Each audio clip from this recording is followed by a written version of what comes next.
Still on Kababayan LA, ngayon naman punta tayo sa ating linya ng telepono kung saan kasama natin ang pambato ng Pilipinas para sa CNN Heroes, our proud kababayan Efren Peña, Florida. Magandang hapon sa iyo. Hello, magandang hapon, Janelle. Ayan. Efren, kamusta ba? Paano mo ba nalaman na ikaw ay kabilang pala sa nominado para sa CNN Heroes? Actually, hindi ko alam na may nag-nominate sa akin. And then, nung December, tinawagan nila ako na nominated daw ako. And then, they want na mag-fly to the Philippines para i-shoot yung ginagawa namin. So, from there, ayun, ganun lang. Congratulations to you, and I know you'd well deserve it. Maraming nagtatanong on Twitter, sino raw bang naging inspirasyon mo? What made you come up with this idea? Isa sa mga naging inspirasyon ko yung mga tao na tumulong sa akin para maging ako ngayon, yung mga tao na nag-develop ng values ko, mga taong tumulong para maging firm yung faith ko in God, and then mapag-aral ako, mapagtapos ako hanggang college. So, etong ginagawa ko ngayon sa mga bata is a way of paying them, parang ganun, and then paying it forward. Alam mo, marami nagsasabi kapag ka nakapagtapos na ng college, lalo na kung mahirap ang pinagdaanan, gusto na nilang magtrabaho at kumita para naman maayos yung buhay nila. But you know, with you, you're being selflessly serving other kababayan sa mga slum areas. Naku, alam ko naman po na marami rin naman gumagawa ng ganito.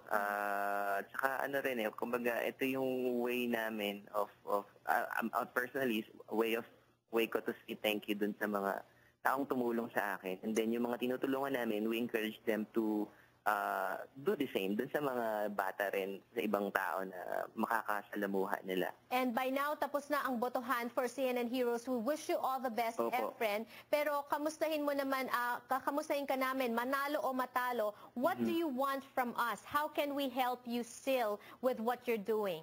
Actually, they can na lang po visit yung aming website sa www.dynamicteencompany.org. So, yung mga information and details and yung programs, nandun naman po lahat.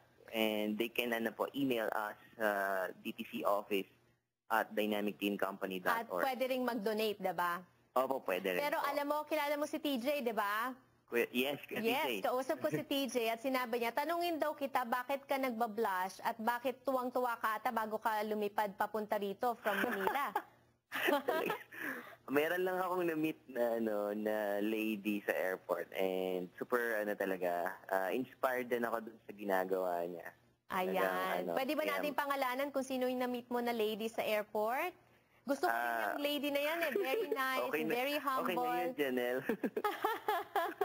Naging cheeses no? But anyway, Efren, what are you looking forward to the most? I know that you're recording the awarding ceremony on Saturday. Yes, oo. Anong pinaka-excited for you? Ano ka ba? Excited ka ba? Kinakabahan ka ba? Ano mong pakiramdam mo ngayon? Mixed feelings na kasi. So, parang excited kasi I'm not just representing yung Dynamic Teen Company, and for myself, kumbaga, I'm representing yung mga selfless Filipinos na talagang gumagawa rin ng mga ganitong effort.